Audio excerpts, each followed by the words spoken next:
मालूम नहीं था कि मैं ही वो भेड़ हूं जो आज कुर्बान होने जा रही। सुनो मेरी बात, जब वहां पे पहुंचा पहाड़ के पास, तो जब उस पे छुरी बढ़ाकर इसहाक को गले को काटने लगा, तो आवाज आई कि अब्राहम अब्राहम, अपने बेटे को मत मार, अपने लड़के पे हाथ मत बढ़ा, क्योंकि तूने जो अपने निज पुत्र को भी नहीं रख छोड़ा, इस कारण मैं जान गया हूं कि तू परमेश्वर का भय मानता है। जब परमेश्वर आपको छुटकारा देता है तो वो आपका कर्जदार नहीं है। परमेश्वर ने कोई आपका कर्जा नहीं देना। अगर उसने आपको अपने पास बुलाया तो वो आपका कर्जदार नहीं है। वो आपका कर्जदार नहीं कि उसने आपको छुटकारा देना ही देना है। नहीं तो लोग क्या कहेंगे, उसे कोई परवाह नहीं है लोग क्या कहेंगे। जब परमेश्वर आपको पुत्र बना लेता है तो वो देखता है कि जो पुत्र की वारिस की, जो मेरे वारिस की चीजें हैं, जो आपकी मिरास है, जो आपकी ब्लेसिंग्स हैं, उनको देने से पहले मैं ये जांच लूं कि ये मेरा बेटा है या नाजायज संतान है, बाइबल कहती है। अब अब्राहम को यह चीज मालूम थी कि परमेश्वर होम बलि इंसानों की नहीं लेता, लेकिन परमेश्वर ने जानबूझ के उसकी परीक्षा की, जा और अपने बेटे को चढ़ा दे। वो बेटा इमेजिन करो जो 25 साल की परीक्षा के बाद अब्राहम को मिला था, और उस बेटे को बाइबल कहती ये सोच के अब्राहम चढ़ाने के लिए गया कि जब अंत के दिनों में हम सब जी उठेंगे तो मेरा बेटा भी जी उठेगा। इमेजिन करो किस लेवल का प्यार वो परमेश्वर से करता था, किस लेवल की आज्ञाकारिता में वो था, कि जो वायदा परमेश्वर ने उसके साथ किया था। जब उसकी जिंदगी में दो बड़े इंसिडेंट ऐसे हुए, एक बच्चा होने से पहले, एक बच्चा होने के बाद, जब उसे लगता था कि ये चीजें खत्म हो जाएंगी और ये वायदा पूरा नहीं होगा, तब भी उसने परमेश्वर के साथ चलना छोड़ा नहीं। और बाइबल कहती है जब वो छुरी चलाकर उसे मारने लगा तो परमेश्वर ने कहा, आज मैं जान गया हूं कि तू मुझसे प्यार करता है, आज मैं जान गया हूं।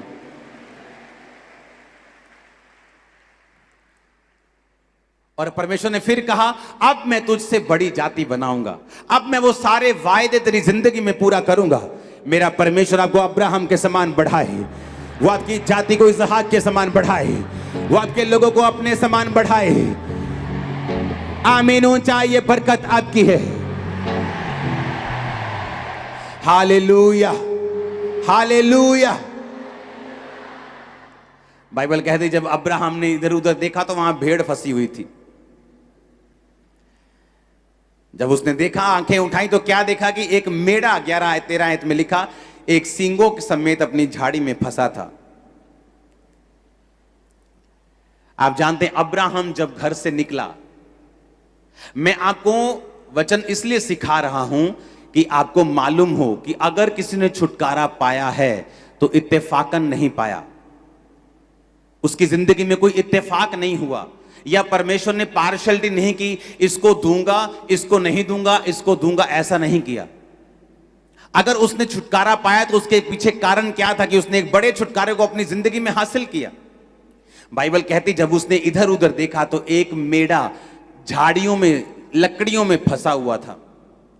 आप जानते जब अब्राहम घर से निकला तो वो लकड़ियां लेकर निकला था। वो ये भी सोच सकता था कि लकड़ियां मैं पहाड़ पे जाके ले लूंगा, पहाड़ में भी तो लकड़ियां है ना, उन्हीं लकड़ियों में तो वो मेढ़ा फंसा हुआ था, हां या ना।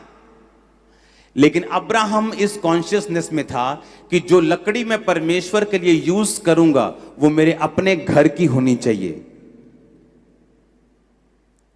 मैं जो ऑफरिंग परमेश्वर को दे रहा हूं मैं उसे फ्री में कहीं से हासिल नहीं करूंगा।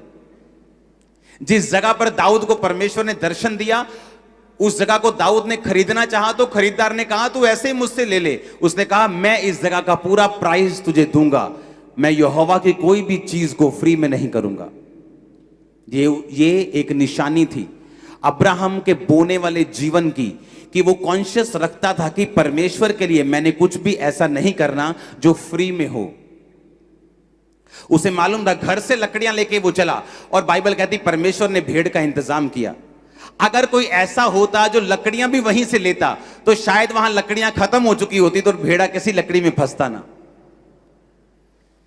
जब आपके दिमाग में, आपकी स्पिरिट में ये बात आ चुकी है कि मुझे बोना है, आपकी स्पिरिट में ये बात आ चुकी है मुझे अलग टाइम में रहना है, आपकी स्पिरिट में ये बात आ चुकी मैं मसीह में हूं, पुरानी बातें बीत गई। जब मैंने बपतिस्मा लिया तो आंखों का फड़कना बंद हो गया, सब 12:15 पौने 12 खत्म हो गए, सब तरह के जादू टोने टोटके सब खत्म हो गए। अब मैं मसीह में आजाद हूं, परमेश्वर मेरे साथ है, उसका आत्मा मेरे साथ है। जब मेरी मर्जी में जाऊं खुदाबंद मेरे साथ रहेगा। That's it. उस दिन आप छुटकारे में एंटर कर जाएंगे, उस दिन आपका छुटकारा हो जाएगा, उस दिन आप समझ जाएंगे कि परमेश्वर ने आपको फ्री होने के लिए बुलाया है। हालेलुया, जोर से बोलो हालेलुया, आमीन। अब्राहम के अंदर यह आदत थी कि अब्राहम ने अपने छुटकारे को खुदावन से कम प्यार किया है। आज अगर मैंने छुटकारा हासिल किया हुआ है, यहां बैठा हूं, तो मेरी ये टेस्टिमनी है कि मैंने अपने छुटकारे से पहले परमेश्वर से प्यार किया है। एक समय था जब मैं अपने छुटकारे के लिए परमेश्वर को बड़ी ताने मीने देता था कि परमेश्वर तू लोगों का छुटकारा कर देता है, मेरा नहीं करता, तू लोगों को हील कर देता है, मुझे नहीं करता। मैं भी सेवा करता हूं लेकिन तू मुझे टच नहीं करता, मैं भी सेवा करता हूं लेकिन तू मुझे हील नहीं करता। मैं प्रार्थना करता हूं लोग चंगे हो जाते हैं, मैं मीटिंग करवाता हूं दूसरे लोग टेस्टिमनीज दे जाते हैं, मेरे सामने लोग आके अधरंग से ठीक हो जाते हैं, फिर चर्च आना शुरू कर देते हैं, लेकिन मेरा छुटकारा तो नहीं करता। लेकिन मैं ये नहीं जानता था कि परमेश्वर की योजना मेरी जिंदगी में बड़ी है और वो मुझे छुटकारा देना चाहता है, लेकिन वो मुझे ट्रेन कर रहा था कि अगर मैं छुटकारा ना भी पाऊं तो क्या मैं सेवा करने के लिए तैयार हूं, क्या परमेश्वर को मानने के लिए तैयार हूं, क्या उसकी सेवा करने के लिए उसको प्यार करने के लिए तैयार हूं। जी कि अब मेरे बच्चा नहीं होगा, उसने यहोवा को नहीं छोड़ा। ये जानकर भी जो बच्चा हो गया है अब इतने सालों बाद और बड़ा हो गया है, फिर भी कुर्बान करने के लिए चल पड़ा बिना किसी सलाह मशवरे के, यह साबित करता है कि अब्राहम परमेश्वर से प्यार करता था। तीसरा पॉइंट लिखो अपने कॉपी और पेन में। अगर आपका ध्यान आत्मिक नहीं है तो भी आपकी जिंदगी में आपको छुटकारा नहीं मिलता। जितने लोग सिर्फ चंगाई को ढूंढते हैं, सिर्फ बरकत को ढूंढते हैं, सिर्फ मेरा डाइवोर्स कैंसिल हो जाए, सिर्फ मेरा एक्सीडेंट ये मैं ठीक हो जाऊं, और उन्हें आत्मिक जिंदगी से कोई लेना देना नहीं। प्रार्थना की है नहीं की, चोरी की आदत है कि नहीं है, व्यभिचार करते हैं कि नहीं करते, हम अभी भी शुभ अशुभ मुहूर्तों को मानते हैं कि नहीं मानते, हम ये काम करते हैं कि नहीं करते, उनको कोई मतलब नहीं। उनको अपनी आत्मिक जिंदगी से कोई मतलब नहीं। प्रार्थना की है कि नहीं, कोई मतलब नहीं। वचन पढ़ते हैं, बाइबल पढ़ते हैं कि नहीं पढ़ते, रोजा रखते हैं, गालियां निकालते हैं कि नहीं, उन्हें कोई मतलब नहीं। बाइबल कहती है, जब हम अन्यों की पुस्तक 11 उसकी 10 आयत को पढ़ते हैं तो वहां लिखा, क्योंकि वह उस स्थिर नींव वाले नगर की बाट जोता था जिसका रचने वाला और बनाने वाला परमेश्वर है। बाइबल कहती है कि जब अब्राहम को यह मालूम हो गया कि मेरे बच्चा नहीं होगा, तो क्या ऐसी सोच थी उसके दिमाग में जिस सोच ने उसको ये परमेश्वर में बनाए रखने पर मजबूर कर दिया कि अब तेरे बच्चा नहीं होगा तो आगे क्या। बाइबल कहती वो उस स्थिर रहने वाले,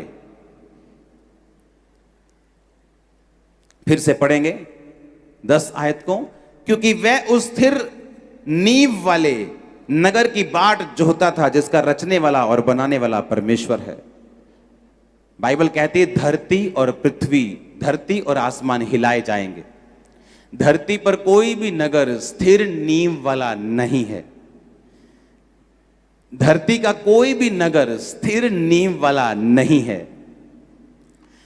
क्योंकि बाइबल कहती है कि धरती और आसमान हिलाए जाएंगे। जब आगमन होगा, जब न्याय होगा तो ये हिलाए जाएंगे।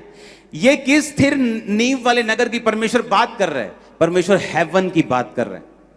जब अब्राहम को ये बात मालूम हो गई कि मैं शायद ये छुटकारा ना पाऊं, तो बाइबल कहती उसने ये सोच लिया था कि कोई बात नहीं, अगर मैं इस दुनिया में आशीषित इस आशीष से नहीं हुआ तो भी मैं स्वर्ग में जा रहा हूं, मैं उद्धार पा चुका हूं, मैं यहोवा के पास जा रहा हूं।